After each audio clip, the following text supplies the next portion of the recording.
விலங்குகளுக்கும் பறவைகளுக்கும் ஆறாம் அறிவு இல்லை என்று நாம் கூறுவதுண்டு. ஆனால் மனிதர்களைப் போலவே பறவைகளும் கூட்டமாக வந்து தற்கொலை செய்து கொள்ளும் ஒரு மர்ம பூமி நம் இந்தியாவில் இருக்கிறது என்று சொன்னால் உங்களால் நம்ப முடிகிறதா?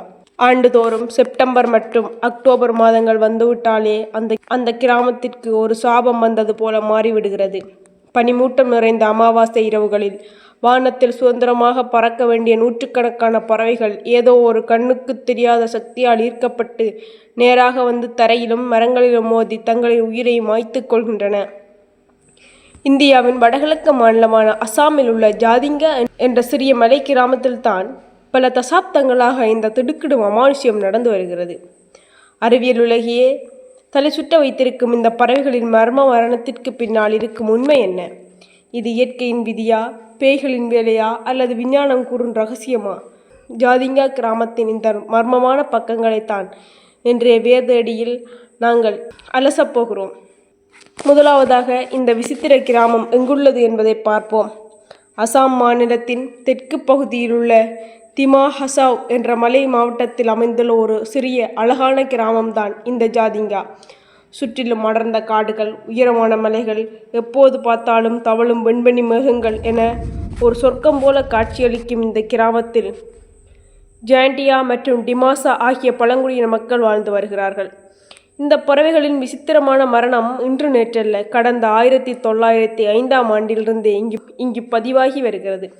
ஆரம்ப காலத்தில் இங்கே குடியேறிய பழங்குடியின மக்கள் நள்ளிரவில் வானத்தில் இருந்த பறவைகள் திடீரென வந்து விழுவதைக் கண்டு மரண பயமடைந்தனர்.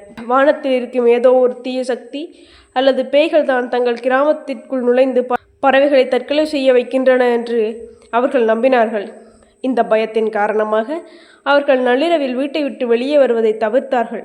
ஆனால் 1950களில் இபி ஜிஜிபாய் என்ற புகழ்பெற்ற இயற்கை ஆர்வலர் இந்த கிராமத்துக்குள் வந்து அங்கு நிகழ்ந்த விசித்திர நிகழ்வை உலகிற்கு வெளிச்சமிட்டு காட்டிய பின்னர்தான் அவை சர்வதேச விஞ்ஞானிகளின் பார்வை இந்த சிறிய இந்திய கிராமத்தின் மீது விழுந்தது.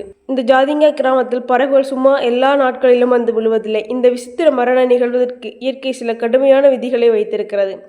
அந்த விதிகள் என்னவென்று கேட்டால் நீங்கள் ஆச்சரியப்படுவீர்கள். முதலாவது, இது வருடத்தின் செப்டம்பர் மற்றும் அக்டோபர் ஆகிய 2 மாதங்கள் மட்டுமே நடக்கும். இரண்டாவது, அன்று இரவு கண்டிப்பாக அமாவாசை இரவாக இருக்க வேண்டும். அதாவது நிலாவெளி சிறிதும் இருக்கக்கூடாது. மூன்றாவது, அந்த இரவில் காடு முழுவதும் கடுமையான பனி சூழ்ந்திருக்க வேண்டும். நான்காவது, மிக முக்கியமாக வடக்கிலிருந்து தெற்கு நோக்கி பலத்த காற்று வீசிக்கொண்டிருக்க வேண்டும்.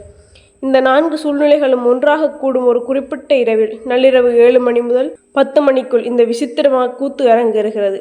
தூங்கிக் கொண்டிருந்த பறவைகள் திடீரென விழித்து திசை தெரியாமல் வானத்தில் பறக்கத் தொடங்குகின்றன.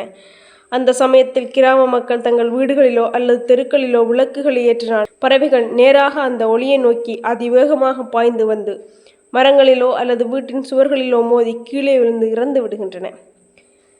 சில பறவைகள் மயக்கமடைந்து விழுகின்றன. விழுந்த பறவைகள் எழ முயல்வதே இல்லை. அவை தங்களின் மரணத்தை அப்படியே ஏற்றுக்கொள்கின்றன. இக்கதைகளை நம்பாத இந்தியாவின் மிகச்சிறந்த பறவையியல் வல்லுநரான டாக்டர் சலீம் அலி மற்றும் இந்திய புவியியல் ஆய்வு மையம் இந்த கிராமத்தை பல ஆண்டுகள் தங்கி தீவிர ஆராய்ச்சி செய்தார்கள். அவர்களின் ஆய்வின் முடிவில் உலகையே அதிர வைத்த சில அறிவியல் உண்மைகள் வெளிவந்தன. முதல் உண்மை, பறவைகள் இங்கு தற்கொலை செய்து கொள்வதற்கு வருவதில்லை. மாறாக அவை ஒரு கொடூரமான ஆப்டிக்கல் இல்யூஷன் மற்றும் திசை மாற்றத்திற்கு உள்ளாகின்றன. செப்டம்பர் மாதங்களில் அசாமில் கடுமையான மழை பெய்து காடுகளின் நீர்நிலை நிரம்பும் பொழுது மரங்களில் வாழும் உள்ளூர் பறவைகளின் கூடுகள் கலைகின்றன. அதே நேரத்தில் ஜாதிங்கா மலைப்பகுதியில் இருக்கும் நிலத்தடி பாறைகளில் உள்ள அதிகப்படியான காந்தப்புல மாறுபாடுகள் மற்றும் பலத்த காற்று பறவைகளின் திசையறியும் திறனை முற்றிலும் செயலிழக்க செய்து விடுகின்றன. கடுமையான மூடுபனி இருட்டும் சூழ்ந்து கொள்வதால் பறவைகளுக்கு எதுமேல் எது கீழ் என்று தெரியாமல் போகிறது. அந்த பேராபத்தான சூழ்நிலையில் கிராம மக்கள் ஏற்றும் விளக்குகளின் வெளிச்சம் மட்டுமே அவற்றுக்கு ஒரே நம்பிக்கையாக தெரிகிறது.